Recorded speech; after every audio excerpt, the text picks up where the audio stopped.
दोस्तों हमारे पास दो ऑप्शंस हैं। या तो मैं अपने पैसे को पोस्ट ऑफिस में जमा करा सकता हूं, दूसरा ऑप्शन मेरे पास यह है कि मैं अपने पैसे को स्टेट बैंक ऑफ इंडिया में जाके जमा करा सकता हूं। अब सवाल आता है कि ये दोनों तो 100% सेफ है, क्योंकि पोस्ट ऑफिस भी भारत सरकार का है, दूसरी तरफ स्टेट बैंक ऑफ इंडिया भी भारत सरकार का है। फिर सवाल आता है कि इन दोनों में मुझे ज्यादा ब्याज कहां पे मिलेगा। देखो, मान लो अगर तो आप पोस्ट ऑफिस में फिक्स डिपॉजिट करवाना चाहते हो, ठीक है जी, आपके पास उदाहरण के तौर पे पकड़ो कि 1 लाख रुपए हैं और इस 1 लाख रुपए को आप एफडी में रखना चाहते हो। अगर तो आप इस पैसे को पोस्ट ऑफिस में लेके जाते हो और बोलते हो कि आपको एफडी करानी है, तो आपके पास टोटल 4 ही ऑप्शंस हैं एफडी कराने के। सिर्फ 4 ऑप्शन है। या तो आप 1 साल की एफडी करा सकते हो, या तो आप 2 साल की एफडी करा सकते हो, या 3 साल की एफडी करा सकते हो, या फिर 5 साल की एफडी करा सकते हो। एफडी के अंदर पोस्ट ऑफिस में सिर्फ और सिर्फ 4 ही ऑप्शंस है। आप पोस्ट ऑफिस में जाके ये नहीं कह सकते कि आपको सिर्फ 7 डेज की एफडी करनी है, ना ही पोस्ट ऑफिस में आप ये कह सकते कि आपको 45 दिन की एफडी करनी है, ना ही आप 6 महीने की एफडी करा सकते हो। Whereas State Bank of India की अगर हम बात करें तो यहां पे 7 डेज से लेकर के 7 दिनों से लेकर के मैक्सिमम 10 साल की आप एफडी करवा सकते हो। एसबीआई के अंदर आप 7 दिन की भी एफडी करा सकते हो, आप 15 दिन की भी एफडी करा सकते हो, 1 महीने की भी एफडी करा सकते हो, 45 दिनों की एफडी करा सकते हो, 3 महीने की भी एफडी करा सकते हो, 6 महीने की भी करा सकते हो, फिर 1 साल, 2 साल, 3 साल, 5 साल, ये सब तो करा ही सकते हो, और हद से हद मैक्सिमम 10 साल की भी एफडी करा सकते हो। लेकिन फिर वही चीज, सबसे जरूरी सवाल यह है कि कोई बात नहीं, टेन्योर को छोड़ो, टाइम पीरियड को छोड़ो, ये बताओ मुझे ब्याज कहां पे ज्यादा मिलेगा। देखो, ब्याज नो डाउट आपको एसबीआई से ज्यादा पोस्ट ऑफिस में मिलेगा, लेकिन पोस्ट ऑफिस में अगर आप एफडी करवाते हो ना, तो आप ये सोच के एफडी कराना कि आप समय से पहले एफडी को नहीं तोड़ोगे। जैसे मान लो आप पोस्ट ऑफिस में जाते हो, आप कहते हो आपको 2 साल की एफडी करानी है, बड़ी खुशी से कराओ। एसबीआई से ज्यादा ब्याज पोस्ट ऑफिस में मिलेगा, दोनों सरकारी हैं तो दोनों 100% सेफ भी है।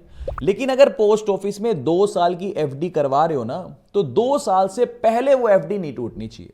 अगर 2 साल से पहले वो एफडी आप नहीं तोड़ोगे, ये आपको पक्का श्योरिटी है, फिर तो पोस्ट ऑफिस बेटर है। अगर आपको लग रहा है 2 साल से पहले वो एफडी टूट सकती है, फिर गलती से भी पोस्ट ऑफिस में मत जाना, फिर आप स्टेट बैंक ऑफ इंडिया के अंदर ही एफडी कराना। अभी मैं आपको अच्छे से सभी ब्याज दरें समझाऊंगा, लेकिन मेरी एक रिक्वेस्ट पता है क्या है? बहुत सारे लोग देखो क्या गलती करते हैं। अब मैं यहां पे पोस्ट ऑफिस और स्टेट बैंक ऑफ इंडिया लेके चल रहा हूं।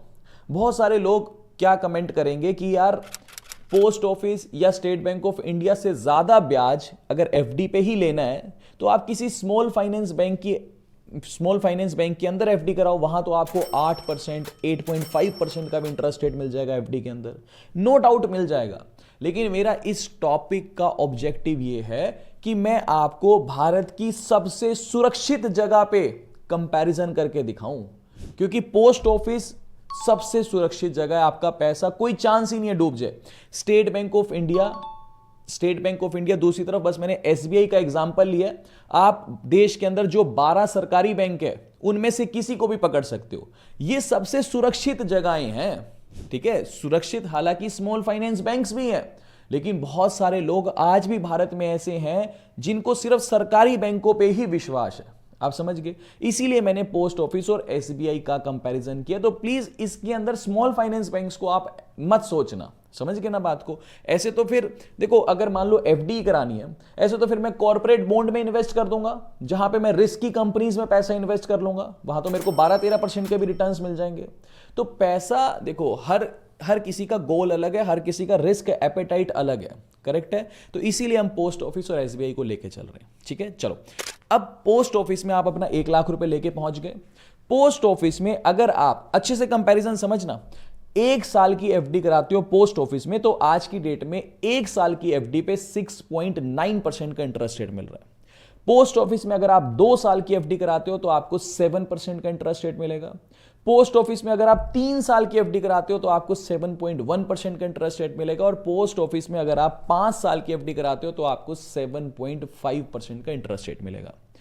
पोस्ट ऑफिस की एक चीज खराब यह है कि ये एफडी चाहे तो कोई मेरी उम्र का इंसान कराए, चाहे कोई सीनियर सिटीजन करवाए, सीनियर सिटीजन के लिए कोई एक्स्ट्रा ब्याज नहीं है।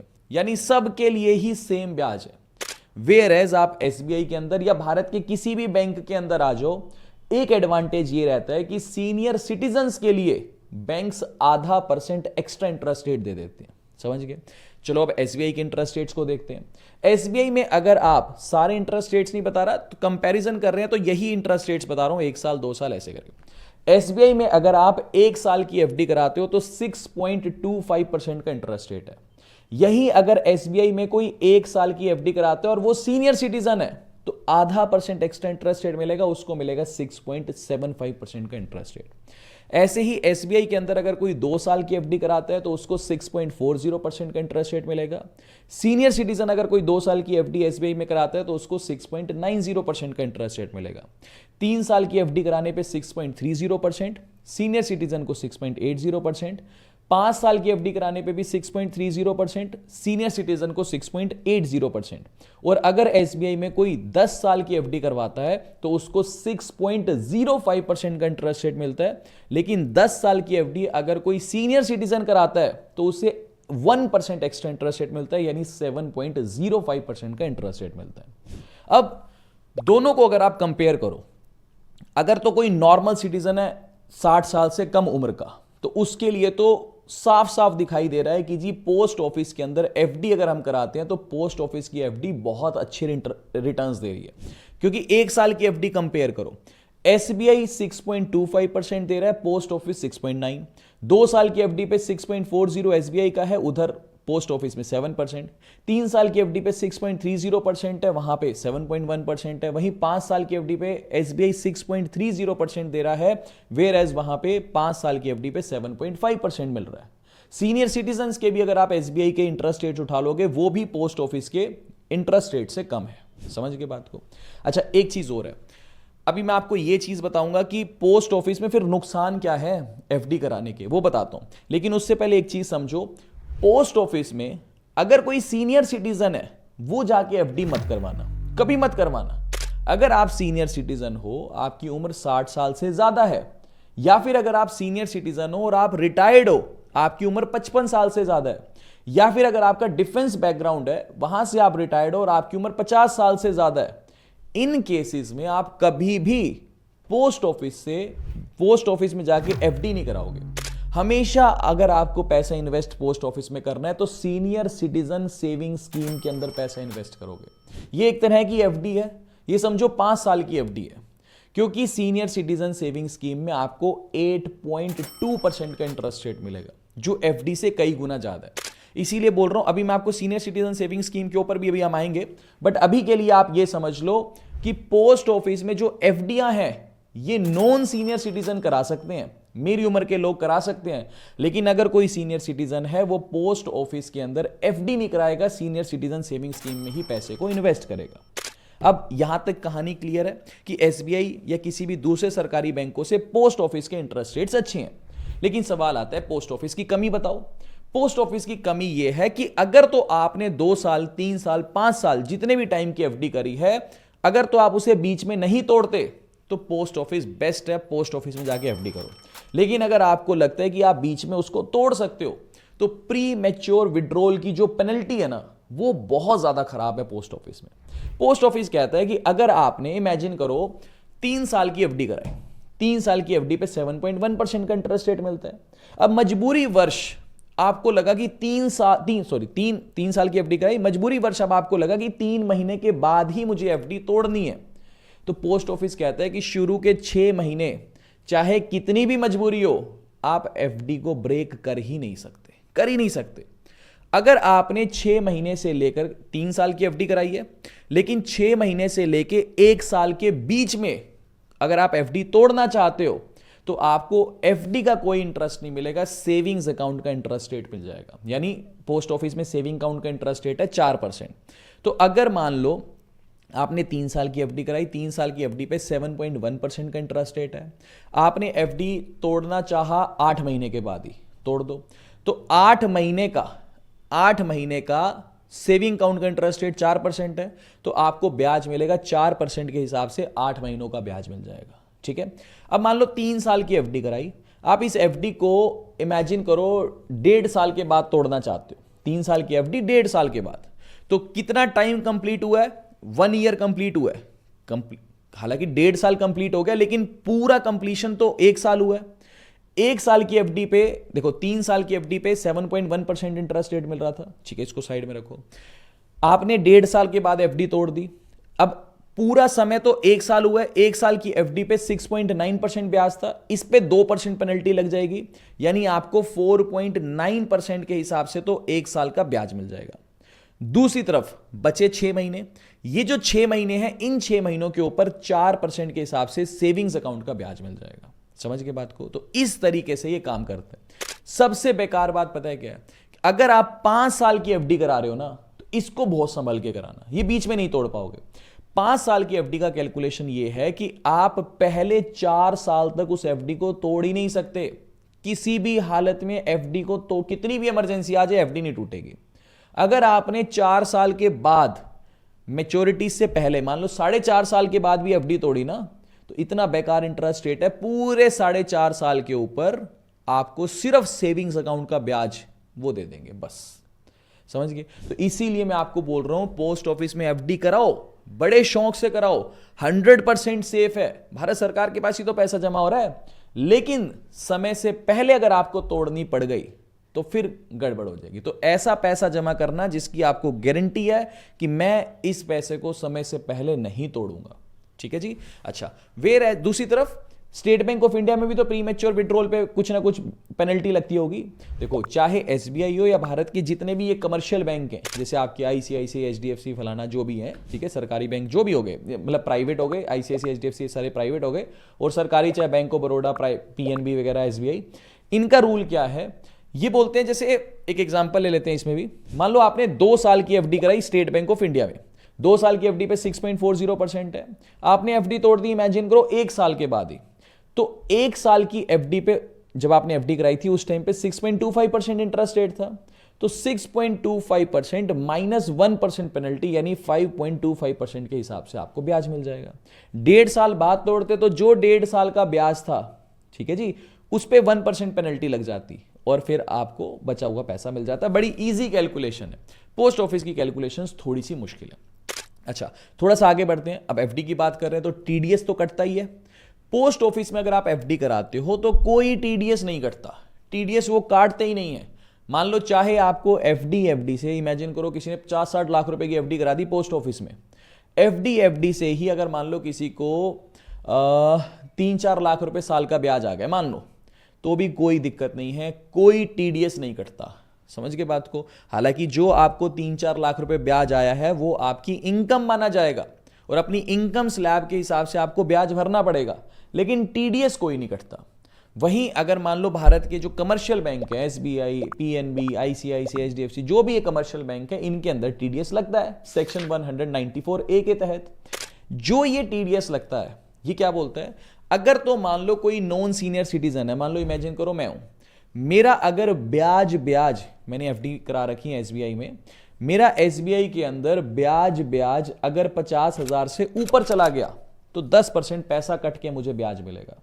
अगर कोई सीनियर सिटीजन है, उसका ब्याज साल का 1 लाख से ऊपर चला गया तो उसको 10% पैसा कट के मिलेगा। समझ गए? लेकिन टीडीएस का मतलब ये नहीं है कि वो टैक्स में ही चला गया, आप उसका रिफंड ले सकते हो जब आप साल के अंत में आईटीआर फाइल करते हो, ठीक है। इसके ऊपर मैंने बहुत अच्छे से वीडियोस बना रखी हैं, कोई दिक्कत। अगर आप चाहते हो कि टीडीएस कटे ही ना, एसबीआई के अंदर भी अगर आप चाहते हो कि टीडीएस नहीं कटे तो कोई दिक्कत नहीं है। पहले आपको याद है फॉर्म 15G 15H आते थे, अब सारे फॉर्म्स के नाम बदल गए, अब है फॉर्म 121। वो जाओ एफडी कराओगे, साथ में फॉर्म 121 भर देना, आपका टीडीएस फिर एसबीआई में भी नहीं कटेगा, ठीक है जी। चलो, अब ये सारी कहानी यहां तक क्लियर हो गई, मैंने आपको सब समझाया। अभी तक हमने ये देखा कि पोस्ट ऑफिस बेटर है, सेफ, अगर सेफेस्ट इन्वेस्टमेंट की बात कर रहे हैं तो पोस्ट ऑफिस बेटर है अनडाउटेबली। लेकिन पोस्ट ऑफिस में आप एफडी तभी कराओगे जब आपको पता है कि वो एफडी आप समय से पहले नहीं तोड़ोगे। फिर एक चीज मैंने वहां पे आपको रोका था, मैंने आपको कहा था कि पोस्ट ऑफिस में आप एफडी करवा रहे हो, बहुत अच्छी बात है, लेकिन अगर कोई सीनियर सिटीजन है वो पोस्ट ऑफिस में एफडी मत करवाना। कारण मैंने कहा था कि पोस्ट ऑफिस में सीनियर सिटीजन्स के लिए बेस्ट स्कीम है सीनियर सिटीजन सेविंग स्कीम। क्यों? क्योंकि वहां पे 8.2% का सीनियर सिटीजन को इंटरेस्ट रेट मिलता है। अभी सीनियर सिटीजन सेविंग स्कीम क्या है, इसको हम SCSS बोलते हैं। ये 5 सालों की एक तरह से स्कीम है, मतलब 5 सालों के लिए आपका पैसा जमा होता है। इसके अंदर मैक्सिमम पैसा आप 30 लाख ही जमा कर सकते हो। इमेजिन करो आपके पास 1 लाख का एग्जांपल ले लेते हैं। मान लो 1 लाख रुपया है, आपने 1 लाख रुपए सीनियर सिटीजन सेविंग स्कीम में जमा कर दिया। ये पैसा आपका 5 सालों के लिए जमा हो गया। मान लो अभी 2026 में जमा किया तो 2031 में ये पैसा मैच्योर होगा। उसके बाद भी अगर आप चाहो तो इस पैसे को एक्सटेंड कर सकते हो अगले 3 सालों के लिए। फिर 3 साल हो गए मान लो 2034 में, फिर चाहो तो 2037 तक 3 सालों के लिए फिर एक्सटेंड कर सकते हो। तो ऐसे 5 सालों के लिए खुलेगी, उसके बाद 3 कितनी बार मर्जी 3 सालों के लिए इसको आप जो है एक्सटेंड भी कर सकते हो। फिलहाल समझते हैं कि 5 सालों के हिसाब से कैसे काम करती है। तो 5 सालों के लिए सीनियर सिटीजन सेविंग स्कीम है, इसके ऊपर आपको 8.2% का ब्याज मिलता है। इमेजिन आपने 1 लाख रुपए इसके अंदर जमा कर दिए, तो 1 लाख रुपए जमा कर दिए तो जैसे ही आज जमा किए 3 महीने जैसे ही पूरे होंगे ना, 3 महीने का जो ब्याज होगा वो आपके खाते में आ जाएगा 8.2% के हिसाब से। फिर अगले 3 महीने होंगे, 3 महीने का जो ब्याज होगा वो आपके खाते में आ जाएगा। फिर अगले 3 महीने खत्म होंगे, फिर वो ब्याज, फिर अगले 3 महीने वो ब्याज, ऐसे करके हर 3 महीने बाद जो ब्याज है 1 लाख रुपए के ऊपर वो आपके खाते में आता रहेगा। जैसे ही 5 साल पूरे होंगे, आप कहते हो कि मैं इस स्कीम को बंद करना चाहता हूं, दैट्स इट, ये जो 1 लाख रुपए आपने इनिशियली जमा किया था वो आपके खाते में आ जाएगा। इस तरीके से सीनियर सिटीजन सेविंग स्कीम काम करती है। लेकिन इसके अंदर भी वही चीज है, पोस्ट ऑफिस की हर स्कीम के अंदर यही चीज है कि अगर आप समय से पहले उसको तोड़ते हो तो फिर वो चीज ठीक नहीं है। अब देखो इसके क्या नुकसान है, एक सेकेंड, एक चीज रह गई। इसके नुकसान बताने से पहले मैं अपने जो इस वीडियो के स्पॉन्सर्स हैं उनको मतलब एक तरह से मैं थैंक्स बोलना चाहता हूं। इस वीडियो को स्पॉन्सर किया है सेहत पाथ ने। सेहत पाथ बेसिकली एक तरह से वेल डिसिप्लिन्ड डॉक्टर्स की टीम है जो बहुत अच्छी गाइडेंस प्रोवाइड करती है। बेसिकली ये डाइटिशियन की टीम है, बहुत अच्छा ये प्लेटफॉर्म है। मैं भी काफ़ी टाइम से इनके साथ जुड़ा हुआ हूं। मान लो किसी को भी कुछ भी प्रॉब्लम होता है लाइक ओवरवेट, ठीक है, तो वेट कैसे रिड्यूस करना है। अच्छी चीज़ ये है कि इनकी जो टीम है डाइटिशियंस की वो बहुत अच्छी रेसिपीज खुद सजेस्ट करती हैं। ऐसा नहीं कि बिल्कुल ही काफ़ी डाइटिशियन कैसे फॉलो करते हैं किसी को वेट रिड्यूस करना है तो वो बिल्कुल स्ट्रिक्ट हो जाते हैं उनके ऊपर कि जी वेट अगर आपको रिड्यूस करना है तो आपको कुछ भी नहीं खाना, खिचड़ी खानी है, बस दलिया ही खाना है, नहीं। ये बहुत अच्छे रेसिपीज, न्यूट्रिशन से फुल ऑफ रेसिपीज सजेस्ट करते हैं जो टेस्ट में भी अच्छी होती है। मतलब 1 to 1 कनेक्ट रहता है इनके साथ, कोई ना कोई डाइटिशियन कनेक्ट हमेशा आपके साथ रहेगा। इनकी जो प्रॉपर वेबसाइट है उसका लिंक डिस्क्रिप्शन में दे दूंगा। तो काफ़ी अच्छी टीम है, जिनको भी अगर मान लो हेल्थ इश्यूज़ हैं कुछ भी तो वो इनकी टीम के साथ डिस्कस कर सकते हैं, ठीक है। तो सेहत पाथ जो लिंक है वो मैंने नीचे डिस्क्रिप्शन बॉक्स में दे दिया। अब वापिस लौटते हैं अपने टॉपिक पर। देखो जो सीनियर सिटीजन सेविंग स्कीम है इसका नुकसान ये है कि समय से पहले अगर आप इस स्कीम को बंद करते हो तो बहुत एक तरह से आप कह सकते हो हैवी पेनल्टी आपके ऊपर लगती है। ये स्कीम जैसे मैंने आपको बताया 5 साल की स्कीम है। मान लो आपने 1 लाख रुपए इसके अंदर जमा कर दिया। अगर आप कहते हो कि 1 लाख रुपए जमा हो गया और आपने कहा कि मैं 9 मंथ्स पूरे हो गए और फिर अब इस स्कीम को बंद करना चाहता हूं, तो 1 लाख जमा किया, पहले 3 महीने जैसे ही हुए थे उसका ब्याज आपको मिल गया था, फिर अगले 3 महीने जैसे हुए थे उसका ब्याज मिल गया था, फिर अगले 3 महीने हुए थे उसका ब्याज, 3 बार आपको जो है 8.2% के हिसाब से ब्याज मिल चुका है। लेकिन अब 9 मंथ्स होते ही आप कहते हो इस स्कीम को आप बंद करना चाहते हो। तो ये स्कीम कहती है कि अगर 1 साल से पहले इस स्कीम को बंद करते हो तो 1 रुपया भी इंटरेस्ट आपको नहीं मिलेगा, ठीक है। लेकिन सवाल आता है कि यार 9 मंथ्स पूरे हो गए, 3 बार तो मैं ब्याज ले चुका। तो जो ब्याज आपको दिया है वो सारा का सारा ब्याज आपके मूलधन में से काट लिया जाएगा, बचा हुआ पैसा फिर आपको दिया जाएगा। अगर आप कहते हो कि 1 साल से 2 साल के बीच में इसको मैं तोड़ना चाहता हूं तो तोड़ सकते हो। ब्याज तो हर 3 महीने बाद आपको जा ही रहा है। तो जो आपका 1 लाख रुपया है इसके ऊपर आपको 1.5% की पेनल्टी लगेगी, यानी 1 लाख का 1.5% हो गया 1500 रुपए। तो 1500 रुपए कट जाएंगे, बाकी का जो अमाउंट है आपको दे दिया जाएगा। अगर आप 2 साल के बाद इसको तोड़ते हो तो 1% of your principal amount cut जाएगा, यानी 1% 1 लाख का हो गया 1000 रुपए, 1000 रुपए कटेंगे 99,000 रुपीज आपके अकाउंट में आ जाएंगे। अभी हमने 1 लाख का एग्जाम्पल लिया, इमेजिन करो 30 लाख रुपए अगर किसी ने जमा किए हैं तो फिर उसके लिए ये अमाउंट बड़ी होती चली जाती है, ठीक है ना। तो ये कुछ एक नुकसान थे पोस्ट ऑफिस के। मैंने अपनी तरफ से बेस्ट कोशिश करी आपको बिल्कुल एक भाई की तरह सारी की सारी जानकारी देने की। उम्मीद करूंगा आपको भी बहुत कुछ सीखने को मिला होगा। अगर ये सेशन आपको इंफॉर्मेटिव लगा तो प्लीज रिक्वेस्ट है प्लीज़ वीडियो को लाइक, चैनल को सब्सक्राइब, अपने दोस्तों के साथ, रिश्तेदारों के साथ प्लीज़ वीडियो को शेयर किया करो।